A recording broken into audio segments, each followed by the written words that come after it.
Why am I always talking about people living scared and dying rich? I'm constantly talking about this. People are living scared and dying rich. And why I talk about it is because that is exactly what's happening. People are retiring. They are scared of all kinds of things they think might happen. They might get sick. The stock market might crash. There's all kinds of things that could happen. And the default setting in a human being's mind is when you're scared like that, you're not going to spend any money. You're just going to defer and wait and defer and wait. So why I constantly talk about people living scared and dying rich is because that's literally exactly what is happening. It is what I am seeing on a weekly basis actually happen inside my office. And the reason why people are living scared and dying rich is because there are two fundamentally flawed ways of thinking that everyone has. They have the same two problems, the same two faulty ways of thinking. I see it over and over again. The first faulty way of thinking is people tend to forget that once they retire and start using their savings, right? Once they retire and start spending some of their money, that their money continues to grow. They forget, for whatever reason, a lot of people, whenever they start tapping into their savings, whenever they start spending their money in retirement, in their mind or in their planning, they forget that the money is going to continue to grow even though you're starting to take money out. That's the first flawed way of thinking I see over and over again. Whenever you're doing planning, whenever you're trying to figure out what your retirement is going to look like and how everything is going to fit together, you have to realize that your money is going to continue to work for you. No matter how much doom and gloom you hear, no matter how much fear-mongering you hear, no matter how many times on the TV you hear some guy talk about how things are going to get worse and all of the indicators are pointing the wrong way, you have to take a step back and realize that between now and the end of your life, the stock and bond markets are going to go up.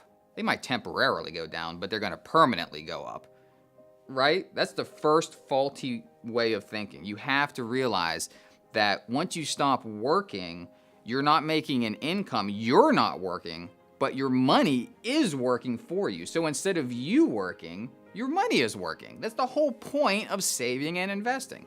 So the first faulty thought that I see is people forget that. The second thing, which is even more insidious, is that people like you confuse probabilities with possibilities. Now let me give you a very specific example when it comes to that. A lot of people come into my office and say, Dave, I'm not going to spend any of my money because when I'm in my 80s or 90s, I might get Alzheimer's and I might have to go to a nursing home for 5 or 10 years. Who knows? I mean, we've all heard horror stories. Maybe somebody in your family has had that experience. So people come in and say to me, just that. And I say back to them, okay, so just so I'm clear, you're not going to spend any money. You're not going to do any of the things that you want to do. You're going to live small. You're going to worry because there's a possibility that down the road, you're going to have to go into a nursing home. And they say yes. And I say to them, well, what are the actual chances? I know the answer because this is all I think about. What are the actual chances of that happening? What are the chances of you having a severe disability, a stroke or Alzheimer's or something like that, and needing to go to a 24/7 full care home, right?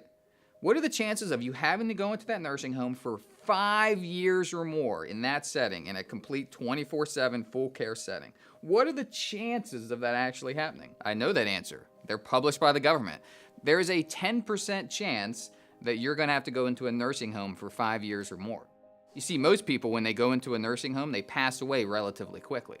So this fear that people have that they're going to be in a nursing home for several years like that, there is a 10% possibility, but what about the 90%? Right? Now, this isn't so much a financial issue. This is more of a philosophical issue. You need to make a choice. You're at a crossroads right now, and there's one of two ways you can go. You can either focus on the 90% probability or focus on the 10% possibility.